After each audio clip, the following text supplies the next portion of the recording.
يا أيها الذين آمنوا كونوا قوامين بالقسط شهداء لله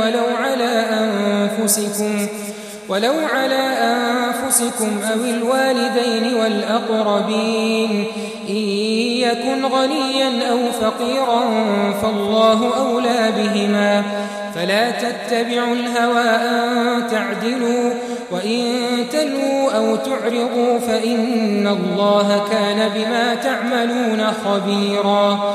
يا أيها الذين آمنوا بالله ورسوله والكتاب الذي نزل على رسوله والكتاب الذي أنزل من قبل ومن يكفر بالله وملائكته وكتبه ورسله واليوم الآخر فقد ضل ضلالا بعيدا.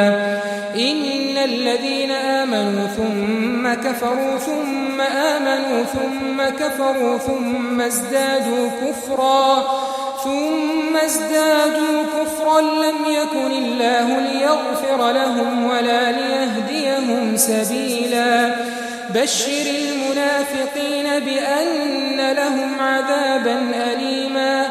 الذين يتخذون الكافرين أولياء من دون المؤمنين أيبتغون عندهم العزة فإن العزة لله جميعا. وقد نزل عليكم في الكتاب أن إذا سمعتم آيات الله يكفر بها ويستهزأ بها فلا تقعدوا معهم حتى يخوضوا في حديث غيره إنكم إذا مثلهم إن الله جامع المنافقين والكافرين في جهنم جميعا. الذين يتربصون بكم فإن كان لكم فتح من الله قالوا ألم نكن معكم وإن كان للكافرين نصيب قالوا ألم نستحوذ عليكم ونمنعكم من المؤمنين فالله يحكم بينكم يوم القيامة ولن يجعل الله للكافرين على المؤمنين سبيلا.